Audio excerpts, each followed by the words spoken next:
পাট আমি মনে করি টেক্সটাইল নারায়ণজি থেকে আরও একটা বেটার সেক্টর। কারণ কি, আপনি মাটিতে যখন বিচিটা ছিটাই দিলেন, এরপরে পাট হইল, সেটাও আপনার দেশের থেকে পুরো ডলারটা আপনি রিটার্ন করতে পারতেছেন।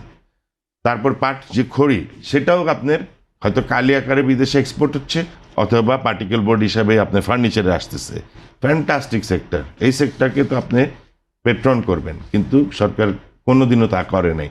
এই বাজারটা ইন্ডিয়ার হাতে তুলে দিছে। আজকে যে এক্সপোর্ট বন্ধ হয়ে গেছে, আপনি জানেন, আপনি 60,000 রুপির পাট এখন 2.5 লক্ষ রুপি দিয়ে কিনতে হচ্ছে ওদেরকে, কারণ ওদের প্রোডাকশনটা সীমিত, পাচ্ছে না।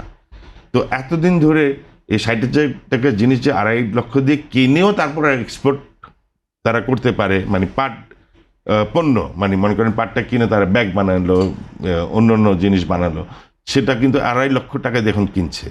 তো আমার সরকার তো এই ভ্যালুয়েশন থেকে বঞ্চিত ছিল। ওদের স্বপ্ন পূরণে পাশে থাকতে পেরে আমরা গর্বিত। এখন কিন্তু আমাদের দেশের সুফলটা আসবে আস্তে আস্তে। আমরা ওই ফ্যাক্টরিগুলো করব, পাট পণ্য আমরা ভ্যালুয়েট করব, এবং আমার দেশ 100% উপকৃত হবে।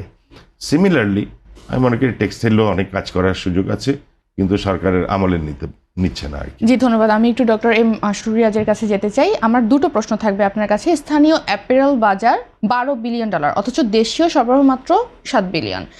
বাকি $5 বিলিয়ন কারা দখল করে রেখেছে, কি মনে হয় আপনার? আর একই সাথে বিটিএমএ বলছে বন সুবিধার অপব্যবহার ও চোরাই পথে পণ্য আসে প্রায় $5 বিলিয়ন। এই বিশাল ফাঁক বন্ধে সরকার কি করেছে? 12 billion market, 7 billion local supply, তো অবভিয়াসলি বাকি 5 বিলিয়ন বিদেশ থেকে আসছে। কারণ এটা তো ডিমান্ডটা তো মিট হচ্ছে। আমরা তো বাংলাদেশের একটা উন্নতি গত 5 দশকে, স্বাধীনতার পর থেকে দক্ষিণ এশিয়ার কিছু দেশে এখনো দেখা যায় যে মানুষজনের ঠিকমতো কাপড় নাই পরার জন্য, কিন্তু বাংলাদেশে আমরা কাউকে কাপড় ছাড়া দেখি না। তার মানে কি, মানে একেবারে খুব দরিদ্রতম ব্যক্তিটাও তারা, বরং আমরা কাপড়ের দিক থেকে আরেকটু বেশি শৌখিন। মিডল ক্লাস এন্ড অ্যাবাভ তো এখন অনেক শৌখিনতা চলে আসছে। আপনি লোকাল দেখেন, অনেক চেইন হয়ে গেছে, রিটেল চেইন, ফ্যাশনের রিটেল ইয়েতে।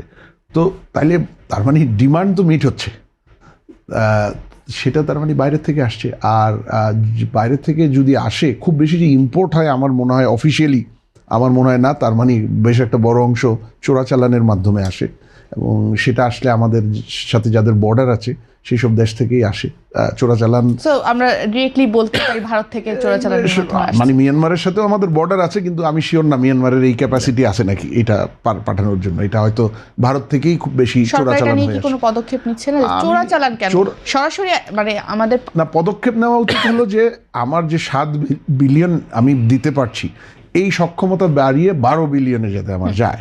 সেই জায়গায় যেমন একটা জিনিস আমি কখনো দেখি নাই বাংলাদেশে কোনো আমলেই, 80 সাল 78-79 সালে বাংলাদেশে রেডিমেড গার্মেন্টস চালু হয়েছে। এখন রপ্তানিমুখী যারা গার্মেন্টস এক্সপোর্ট ওরিয়েন্টেড, তাদেরকে তারা তো অলরেডি কাপড় বানাচ্ছে এবং ভালো কাপড় বানাচ্ছে, মেশিন স্কিলস সব পুরো সেট আপটা তাদের আছে। তাদেরকে আপনি কিভাবে পলিসিটা ফ্লেক্সিবল করতে পারেন যে তারা মেইনলি এক্সপোর্ট করছে, কিন্তু তারা যদি চায় লোকাল মার্কেটেও তাদের ওই প্রোডাকশন থেকে তারা বিক্রি করতে পারে। এইটা আমরা এখন যেটা শুনি, মাঝে মাঝে সরকার থেকেও এনবিআর থেকে কমপ্লেইন করে যে বন্ডের কাপড় মানে চুরি হয়ে যায়, মানে লিক হয়ে লোকাল মার্কেটে বিক্রি হয়। সেটা হলো ফ্যাব্রিক কাপড়, বলতে রেডিমেড কাপড় না। কিন্তু আমরা যদি আজকে, আমার মনে হয় এক্সপোর্টে যেমন bonded facility, back to back LC facility, plus 100% এক্সপোর্টারদের জন্য অনেক ধরনের সুবিধা আছে, ইনক্লুডিং লো ট্যাক্স, এইগুলো। হ্যাঁ, সেই জায়গায় যদি পলিসিতে একটা ভেরিয়েশন আনতে পারতাম যে যারা চাইবে তাদের প্রোডাকশন থেকে একটা অংশ লোকাল মার্কেটে বিক্রি করতে পারবে, সেইটা তাদের বিভিন্ন ধরনের সুযোগ সুবিধা সেখানে থাকবে, পলিসি ফ্যাসিলিটিস। তাহলে হয়তো এই যে 7 বিলিয়নের জায়গায় 12 বিলিয়নই আমরা করতে পারতাম, কিন্তু সেই উদ্যোগটা আমি কখনো দেখিনি।